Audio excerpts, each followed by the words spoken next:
আওয়ামী লীগের গৃহদাহ, তৃণমূল বনাম সুবিধাভোগী। আপনি অনেকদিন ধরে আমি লক্ষ্য করছি যে যারা সুবিধাভোগী দুর্নীতিবাজ তাদের বিরুদ্ধে খুব কলম চালাচ্ছেন, খুব সোচ্চার হয়েছেন। এই পরিস্থিতিতে এটা কতখানি সঙ্গত, কেন করছেন সেই বিষয়টি যদি আপনি বলতেন। ধন্যবাদ সুলতান আপা আমাকে আমন্ত্রণ জানানোর জন্য। আমার সাথে যারা শ্রদ্ধেয় আছেন সবাইকে আসসালামু আলাইকুম। আপনি আজকে যে বিষয়টি আপনি এখানে বলেছেন আওয়ামী লীগের গৃহদাহ, আমার এই ব্যাপারটাতে একটু আপত্তি আছে। কারণ আওয়ামী লীগের ভেতরে আসলে গৃহদাহ বলতে কিছু নাই আমার যেটা মনে হয়। আমি যেহেতু আজকে 90 সাল থেকে আওয়ামী লীগের সাথে অতপ্রতভাবে জড়িত, ওই যে একটা গানের মাধ্যমে যেটা বললেন, তারপরে 2005 সালে আমি সরাসরি আওয়ামী লীগের সাথে জড়িত হয়ে যাই।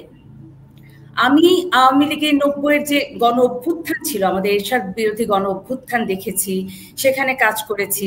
95 জনতার মঞ্চে আমি জননেত্রী শেখ হাসিনার সাথে কাজ করেছি, আমি 111-এ কাজ করেছি।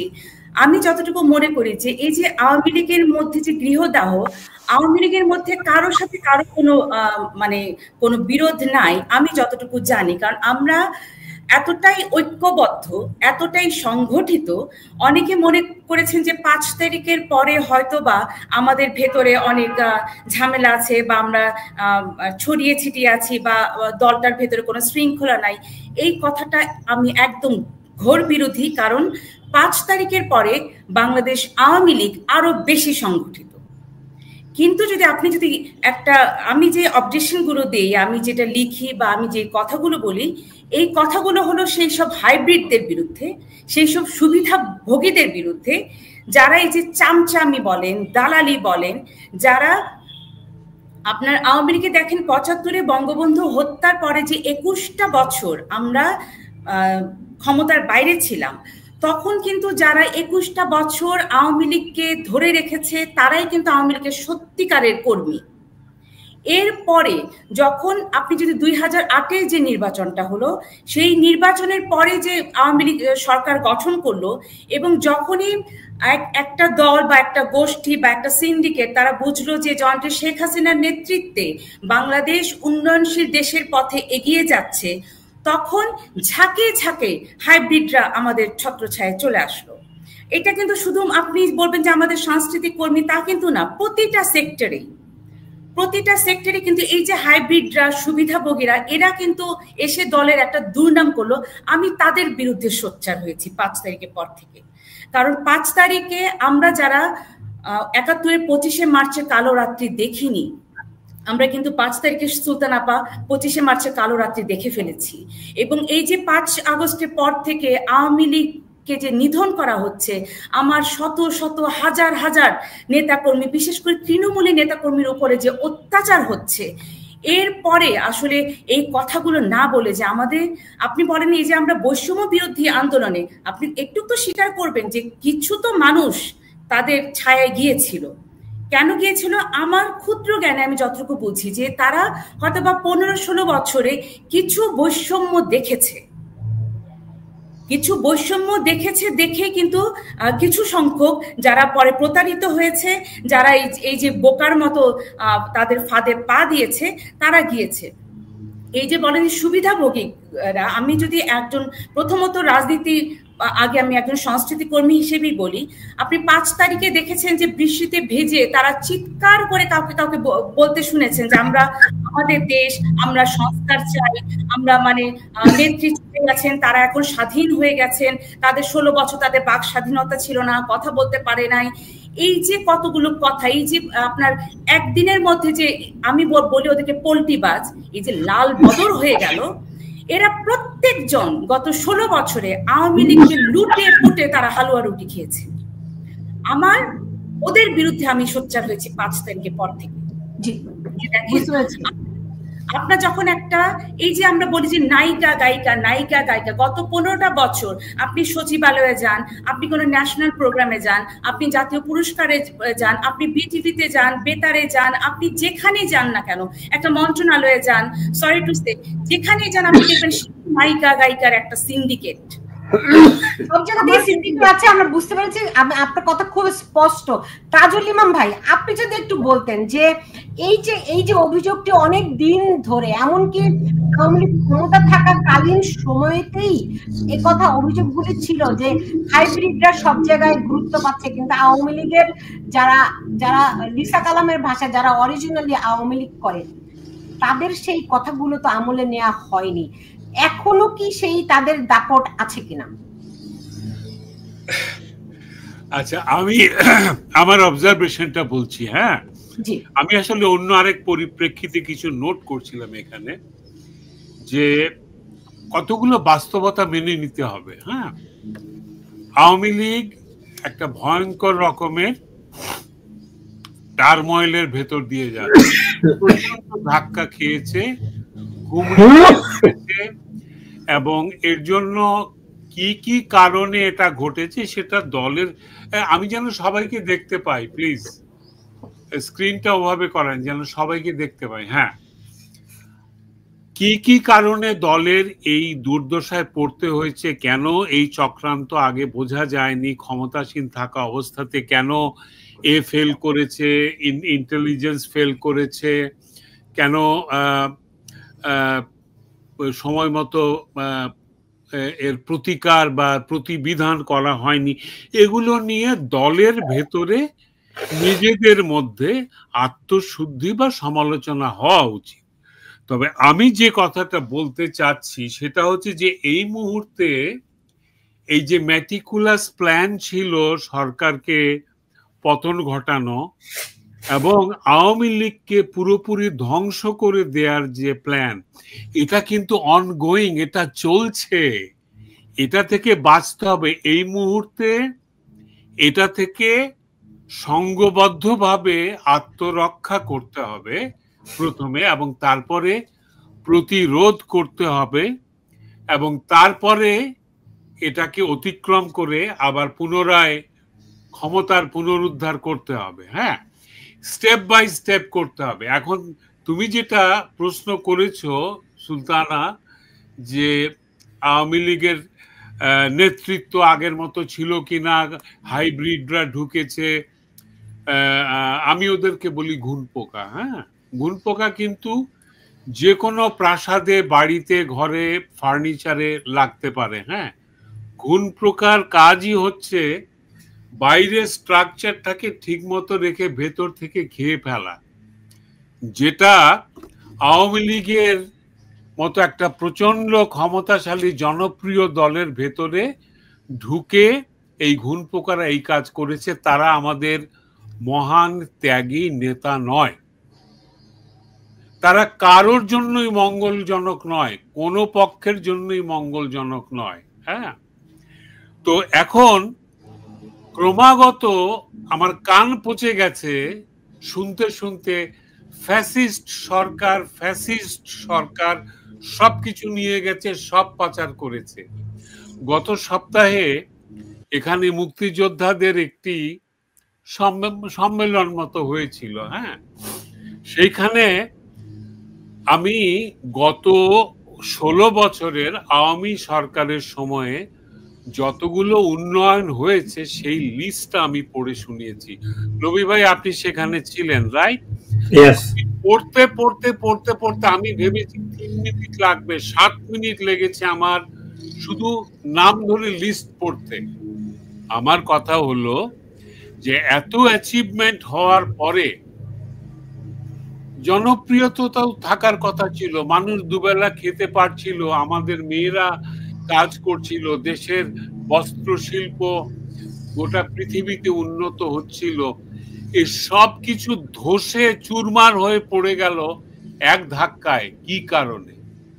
অনেক বড় রকমের চক্রান্ত হয়েছিল। এই তো, এটাই বুঝতে হবে এবং মানতে হবে। প্রথম কথা মানতে হবে যে একটা চক্রান্ত হয়েছে, তারপরে কারা চক্রান্তকারী সেটা ডিটেক্ট করতে হবে। দলের ভেতরে ছিল কিনা? হ্যাঁ, ছিল। এইবারে কি করে ঘুরে দাঁড়াতে হবে? আমার এখানে একটা নোট আমি লিখেছি যে অনেক বেশি এখন যে ধাক্কাটা এসছে যে চক্রান্তকারীদের, তাদের থেকে কয়েক শতগুণ বেশি শক্তি নিয়ে পাকিস্তানি মিলিটারি এবং পাকিস্তানি মিলিটারি সরকার একাত্তরে ইয়ে হচ্ছে, ফিডব্যাক হচ্ছে। হ্যালো হ্যালো হ্যালো, আমরা শুনতে পাচ্ছি খুব ফিডব্যাক হচ্ছে কোথায় যেন। আচ্ছা, তো ৭১-এর যে আঘাত সেটা তো অনেক বড় ছিল, তো সেটাকে অতিক্রম করেছে আওয়ামী লীগ। তারপর একটা দেশ স্বাধীন করে ফেলেছে, স্বাধীনতা অর্জন করেছে আওয়ামী লীগ। আওয়ামী লীগের নেতৃত্বে সবকিছু হয়েছে। আজকে এই কোন রকম জনসমর্থন ছাড়া একজন তথাকথিত শান্তির দূত বাংলাদেশে পাশ্চাত্য শক্তির সাপোর্ট নিয়ে গিয়ে বাংলাদেশে চক্রান্ত করে ক্ষমতা দখল করে উনি আওয়ামী লীগকে নিশ্চিহ্ন করে দেওয়ার একটা প্ল্যান বা ইয়ে চলতেছে এখন আমি দেখতে পাচ্ছি। পথে ঘাটে আওয়ামী লীগ নিষিদ্ধ করার জন্য এই তথাকথিত নাগরিক পার্টি ও জামাতপন্থীরা মিছিল করছে। হ্যাঁ, আমি দেখতে পাচ্ছি এগুলো, আমরা তো প্রতিদিনের খবর রাখি। তো আওয়ামী লীগকে নিষিদ্ধ করলে আওয়ামী লীগ নিশ্চিহ্ন হবে না। কি করে ঘুরে দাঁড়াবে? আওয়ামী লীগের যারা পরীক্ষিত নেতৃত্ব ছিলেন, যারা দেশের এবং দলের মঙ্গলের জন্য কাজ করেছেন, অর্গানাইজ করেছেন, জনগণের কাছাকাছি গিয়েছেন, সাধারণ জনগণের সাথে যাদের কানেকশন ছিল ডিরেক্টলি, তারা এখন এগিয়ে আসতে হবে। কারণ দেশে যারা বয়োবৃদ্ধ নেতৃবৃন্দ তাদেরকে তো জেলখানায় ঢুকিয়ে রেখেছে, বিনা চিকিৎসায় মেরে ফেলার চেষ্টা করছে। এদের সবারই বয়স হয়েছে, এদের শরীর ভেঙে গেছে, স্বাস্থ্য ভেঙে গেছে। মাঠ পর্যায়ে যারা নেতৃত্ব ছিল, দ্বিতীয় বা তৃতীয় পর্যায়ের নেতৃত্ব, এদেরকেও জেলবন্দি করা হয়েছে, নইলে বাড়ি থেকে পালিয়ে গেছে। আমি তো শুনেছি গোপালগঞ্জ এলাকাতে পুরুষ শূন্য হয়ে গেছে গ্রামগুলো মামলার ভয়ে। এরা মামলার পরে মামলা দিচ্ছে। এগুলো হচ্ছে সব মেটিকুলাস প্ল্যানের অংশ। আমরা এটা হুট করে হচ্ছে না, এটা খাতার মধ্যে ওদের যে ব্ল্যাক বুক আছে ওটার মধ্যে 1, 2, 3 করে লেখা আছে যে কোনটা পরে কোনটা করবে। এই যে মুক্তিযুদ্ধের সব স্মারক, ভাস্কর্য, স্মৃতি, জাদুঘর, নথিপত্র সব পুড়িয়ে দেওয়া, ভেঙে ফেলা, এই দিনগুলোকে, জাতীয় দিবসগুলোকে অস্বীকার করা, অবহেলা করা, জাতীয় সঙ্গীত বদলে ফেলা বা জাতীয় সঙ্গীত নিয়ে কটূক্তি করলে আর কারো কোনো শাস্তি হবে না, মুক্তিযুদ্ধ, স্বাধীনতা সংগ্রাম, বঙ্গবন্ধুকে নিয়ে কটূক্তি করলে কাউকে কোনো মামলা করা যাবে না। এগুলো তো আইন পাশ হচ্ছে একটার পরে একটা। এই আসিফ নজরুল সাহেব যে আইন পড়ে শোনালেন আমাদেরকে, যে স্বাধীনতা মুক্তিযুদ্ধ নিয়ে কোনো বিরূপ মন্তব্য করলে যে শাস্তি বিধান ছিল সেটা উঠিয়ে দেওয়া হলো। হ্যাঁ, অথচ যে কোনো জায়গায় ইসলামের নামে ধর্মকে অবমাননা করার অজুহাত দিয়ে মানুষের বাড়ি ঘর সম্পত্তি লুট তারা চুরিয়ে দেওয়া হচ্ছে, সেটা কোনো আইনে বন্ধ করা যাচ্ছে না। যে কেউ বললেই হলো, ঠিক পাকিস্তানের মতো। আরো একটা অবাক ব্যাপার, নবী ভাই, সিদ্দিক ভাই এখানে আছেন, সালাম রইল আপনাদের জন্য। সিদ্দিক ভাইকে স্বাগত জানাতে পারিনি, সিদ্দিক ভাই যুক্ত হয়েছেন আমাদের সঙ্গে, যুদ্ধ লেগেছে। আওয়ামী লীগের প্রেসিডেন্ট। জি, আমি একটা সেকেন্ড এই লাইনটা বলে শেষ করব। জি জি। পাকিস্তান ভারতের মধ্যে যুদ্ধ লেগেছে, ভারতে জঙ্গি হামলা হয়েছে, ভারত তার জবাব দিয়েছে। হ্যাঁ, দু দেশের মধ্যে যুদ্ধ আগেও হয়েছে, এখনো হচ্ছে, আগামীতেও হবে। বাংলাদেশের নির্লজ্জ মিডিয়াগুলো, সংবাদ মাধ্যমগুলো পাকিস্তানের হয়ে প্রোপাগান্ডা করছে। গোলামস্য গোলাম, চাকরেরও চাকরেরা, কোন রকম মেরুদণ্ড নাই। এরা বলে যে আমরা 16 বছর কথা বলতে পারিনি। 16 বছর তো তোমরা যখন তখন সমালোচনা করেছো, টকশো মারিয়ে তোমরা কি বলে টকশোর চেক করে পয়সা উপার্জন করেছো। আর আজকে পাকিস্তানের হয়ে প্রোপাগান্ডা করতে লজ্জা করে না? নির্লজ্জ বেহায়া মিডিয়া। যাই হোক, এটাই আমার শেষ কথা ছিল। অনেক ধন্যবাদ। আমাদের সঙ্গে যুক্ত হয়েছেন যুক্তরাষ্ট্র আওয়ামী লীগের প্রেসিডেন্ট ডক্টর সিদ্দিকুর রহমান, তাকে স্বাগত জানাচ্ছি। আজকে আমরা কথা বলছি যে আওয়ামী লীগের গৃহদাহ তৃণমূল বনাম সুবিধাভোগী এই বিষয়টি নিয়ে, এবং আমার সঙ্গে এখন আমি কথা শুনবো, আমার সঙ্গে যুক্ত হবেন। আমি আপনাদেরকে আগেই বলেছিলাম এই মুহূর্তে যারা রাজপথে দাপিয়ে বেড়াচ্ছে এবং আওয়ামী লীগের জন্য কাজ করছে, ঘুরে দাঁড়ানোর চেষ্টা করছে, সঙ্গত কারণে তার নিরাপত্তার স্বার্থে আমি তার নাম পরিচয়টি প্রকাশ করলাম না, এমনকি তার চেহারাটাও দৃশ্যমান করলাম না। আপনি জানেন যে শেখ হাসিনা বলেছেন এখন কোনো নেতা নেই, সবাই যারাই এখন রাজপথে দাঁড়াবে তারাই নেতা, তারাই জনগণের মধ্য থেকে উঠে আসবে নেতা। আমি বলবো সেরকমই একজন নেতা আমাদের সঙ্গে এখন যুক্ত হয়েছেন। আমি জানতে চাই ভাই আপনার কাছে যে আপনারা কি কি কর্মসূচি গ্রহণ করছেন, যতটুকু বলা সম্ভব ওইটুকুই বলেন।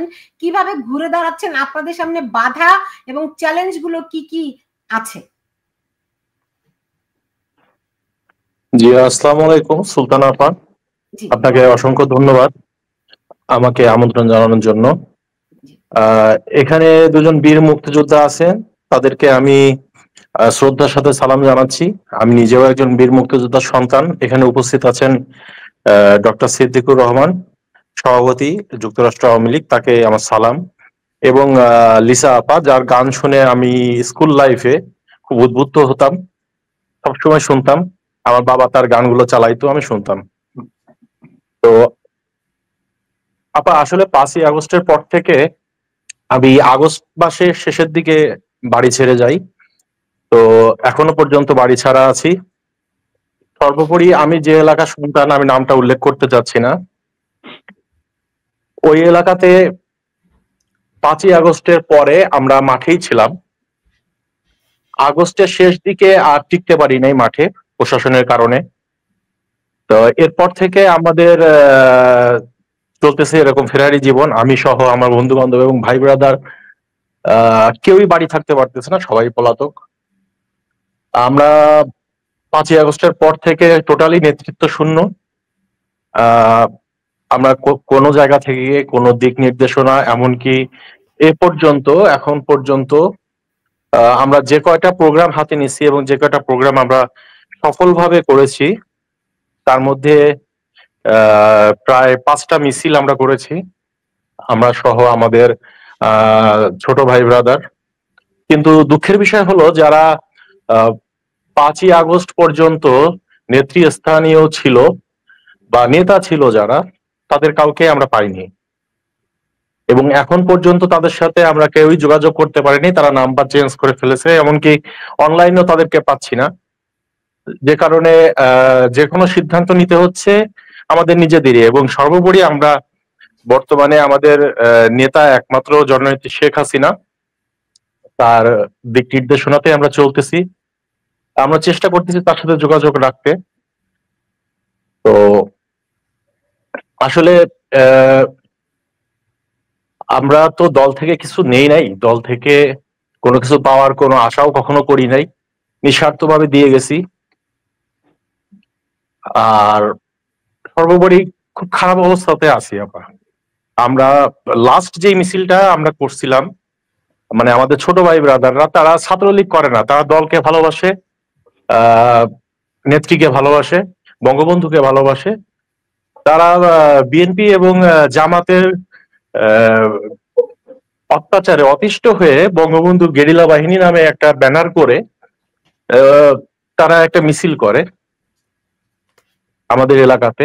তো মিছিল করার পরে তারা আর বাড়ি টিকতে পারে নাই, ওই রাত্রেই বাড়ি ছেড়ে চলে আসে। তো তারা সবাই স্কুলে পড়ে, কলেজে পড়ে। তো তাদেরকে তাদের ফান্ডের জন্য, তাদেরকে ফান্ডিং করার জন্য অনেক চেষ্টা করছি, আসলে কোনো জায়গা থেকে কোনো রেসপন্স পাই নাই আপা। অত্যন্ত দুঃখের সাথে বলতে হচ্ছে আর কি, কারণ বর্তমানে বলার জায়গা খুব কম। এখানে আমার শ্রদ্ধেয় ব্যক্তিরা আছেন, তারা জানুক যে কি অবস্থার মধ্যে আসলে আমরা আছি। এবং অত্যন্ত দুঃখের সাথে বলতে হয় আপা, যে যারা 5ই আগস্টের পরে আমাদের বন্ধু বান্ধব, ভাই ব্রাদার, ছোট ভাই ব্রাদার যারা অ্যারেস্ট হয়েছেন, তাদেরকে তাদের বেল করানোর জন্য, আদালতের মাধ্যমে বেল করানোর জন্য কোনো উকিল আমরা পাচ্ছি না।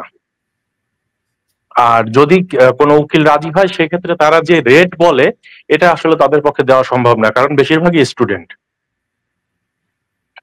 অথচ যারা 5ই আগস্ট পর্যন্ত বা 5ই আগস্টের আগ পর্যন্ত যারা দলের নেতৃস্থানীয় পদগুলো আগলে রাখছেন এবং সেই পদের ব্যবহার করে সুবিধা গ্রহণ করছেন, তাদেরকে আসলে এখন খুঁজে পাওয়া যাচ্ছে না। তারা আসলে এখন নাই এবং সবারই মোবাইল অফ এবং অনলাইনেও তারা ইনঅ্যাক্টিভ। বাট আমরা যারা নিঃস্বার্থভাবে দলের জন্য করে গেছি, বঙ্গবন্ধুকে ভালোবেসে করে গেছি, নেত্রীকে ভালোবেসে করে গেছি, তারা এখনো আমরা অনলাইনে অ্যাক্টিভ আছি। এবং এ কারণে এই অনলাইনে অ্যাক্টিভ কেন, এ কারণে আমাদের বাড়িতে ডিবি, পুলিশ, যৌথ বাহিনীর রেটও হয়েছে। তো সর্বোপরি আপা সব দিক থেকে আমরা ভালো নাই, কিন্তু দলের জন্য যতটুকু প্রয়োজন ততটুকু আমরা করব শেষ পর্যন্ত। এর শেষ কোথায় আমরা দেখব। এবং সর্বোপরি একটা কথাই বলি যে নেত্রীর শেষ ডাকের অপেক্ষায় আমরা আছি, আমরা প্রস্তুত আছি, নেত্রীর ডাকের অপেক্ষায় আছি। আমাদের একমাত্র নেতা এখন শেখ হাসিনা, অন্য কোনো নেতার দিকে আমরা চেয়ে নেই এবং তাদের ডাকেও আমরা সাড়া দিব না। জয় বাংলা, জয় বঙ্গবন্ধু।